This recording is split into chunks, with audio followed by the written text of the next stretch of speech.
हर हर महादेव, घर घर महादेव, माता पार्वती की जय हो। आज मैं आप लोगों को शिव चर्चा की बहुत ही सुंदर कहानी लेकर के आई हूँ। आप लोग इस कहानी को पूरी ज़रूर सुनिएगा। कहानी शुरू करने से पहले आप लोगों से निवेदन है, कृपया चैनल को सब्सक्राइब जरूर कर लीजिए और इस वीडियो को एक लाइक करके कमेंट में हर हर महादेव जरूर लिखिए। आइए कहानी को शुरू करते हैं। एक गांव में एक औरत रहती थी जिसके पति का स्वर्गवास हो गया था। शिवजी की अनंत भक्त थी। बेचारी दुखी रहती थी क्योंकि पति का स्वर्गवास हो गया था। एक ही बेटा बहू और उनके एक छोटी सी बेटी थी। समय बदलते गया। एक दिन अचानक उसके बेटे की तबीयत खराब हो गई। उसने बहुत इलाज कराया वैद्य से जा करके, लेकिन कोई असर नहीं हुआ और कुछ ही दिन बाद उसका बेटा भी इस दुनिया से चला गया। बेचारी का रो रो कर बुरा हाल था क्योंकि पति तो चला गया था, एकलौता बेटा था वो भी साथ छोड़ गया। बेटे के वियोग में उसकी पत्नी भी बीमार रहने लगी। धीरे धीरे करके 2-4 महीने तक ही वो जी पाई। इसके बाद उसका भी निधन हो गया। अब बेचारी अकेले घर में बची अपनी छोटी सी पोती के साथ।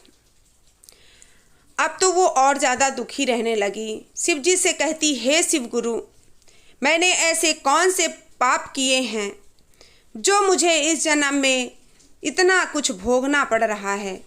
जब मेरी मृत्यु हो रही है जीते जी, तो मुझे जीने का क्या। जब सबको ही लेना था तो सबसे पहले मुझे ही मार देते भगवान, तो मैं ना रहती तो इतना दुख ना झेल पाती। लेकिन जिसके हिस्से में दुख होगा वही झेलेगा ना। जिसको तो इस दुनिया में रहकर भी सुख नहीं है, उसकी किस्मत में दुख है, उसको मिलकर ही रहेगा। जैसे बेचारी गरीब विधवा रहती थी। वहीं पे उसके बगल में एक जमींदार रहते थे। उन्होंने बड़ी सी हवेली बना रखी थी, लेकिन जो ये बुढ़िया थी बेचारी, उसकी छोटी सी झोपड़ी हथियाने के चक्कर में जमींदार लगा हुआ था। जमींदार उससे कहता कि देखो, तुम यहाँ से छोड़ छाड़ के सब चली जाओ।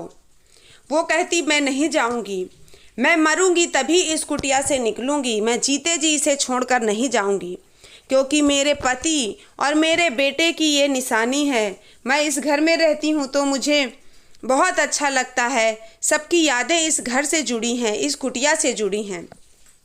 लेकिन जमींदार भी कहाँ मानने वाला था। अपनी अकड़ में आया तो अपने नौकरों को लगवा करके उसे धक्के मार करके बाहर फिकवा दिया, उसे और उसकी छोटी सी नातिन को। दोनों घर से बाहर निकल गए। जमींदार वहाँ पर महल बनवाने की सोचने लगा। बेचारी बुढ़िया दर बदर की ठोकरें खाती रही, पर शिव जी का नाम लेना नहीं भूली। नमः शिवाय, नमः शिवाय, नमः शिवाय करती रहती। उसके मुंह से हमेशा नमः शिवाय की आवाज़ ही निकलती थी। कभी वो किसी को गलत नहीं बोलती थी।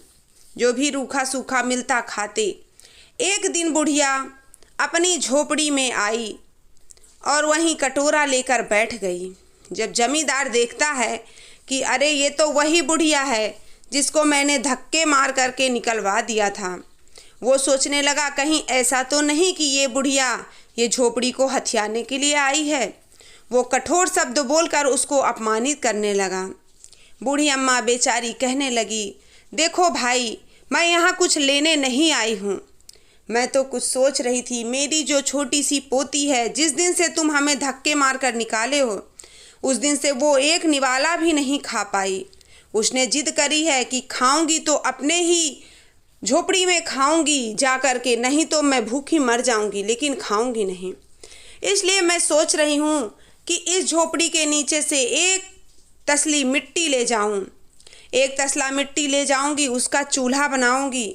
शायद उस चूल्हे में बनी रोटी मेरी पोती खा ले, मेरे दिल को ठंडक पहुँचे, क्योंकि ले दे के अब केवल मेरे पास वही बची है, बाकी कोई नहीं है। शिव जी हैं बस, और कोई नहीं है। बस नमः शिवाय करते हुए वो वहाँ से निकल पड़ी तसला लेकर के। जमींदार भी मान गया कि चलो कोई नहीं, एक तसला मिट्टी तुम ले ही लो। मिट्टी ले करके बुढ़िया रोड पर रखती है और कहती है कि भाई, इसमें जरा हाथ लगवा दो, मैं अपने सिर पर रख कर ये मिट्टी लेकर चली जाऊं। पहले तो जमींदार अपनी अकड़ में था, बाद में जो भी सोचा हो दया आ गई, उसकी मिट्टी उठवाने के लिए तसले में हाथ लगवाया। लेकिन मजाल है जो तसला उठता, शिव जी की ऐसी कृपा हुई कि वो तसला उठा ही नहीं पाया। एक हाथ से उठा रहा था, फिर दोनों हाथ लगा दिए, सारा बल लगा दिया, लेकिन वो तसला नहीं उठा पाया। तब थक हार कर कहने लगा, देखो ये मेरे से नहीं होगा, तुम अपना देख लो। तब बूढ़ी अम्मा कहने लगी, बताओ भाई, एक तसला मिट्टी तुमसे उठाई नहीं जा रही है, मेरे झोपड़ी का बोझ जिंदगी भर कैसे उठाओगे? मैं गरीब हूँ, मुझे रोड पर लाकर अगर तुम बंगला बना लोगे तो तुम कैसे सुखी रहोगे? जरा बताओ तो सोचकर। इतने में जमींदार बहुत ज़्यादा शर्मिंदा हो जाता है और उसे लगता है कि सच बात है, मैं किसी गरीब का खा करके अगर अपने लिए महल बनाऊंगा तो हो सकता है मैं उस महल में सुखी ना रहूं।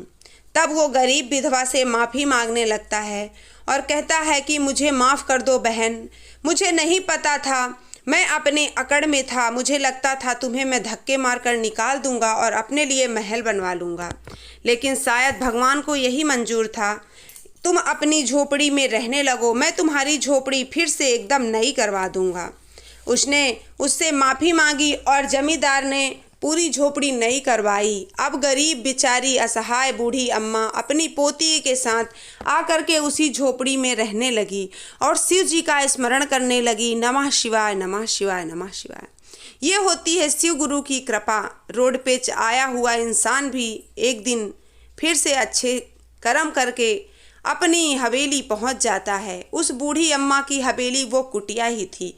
उस जमींदार ने कहा भी कि तुम्हारे लिए इसमें 2 कमरे बनवा देते हैं, लेकिन बूढ़ी अम्मा की जो यादें थी पति और बेटे के साथ, वो उस कुटिया में ही थी, झोपड़ी में ही थी।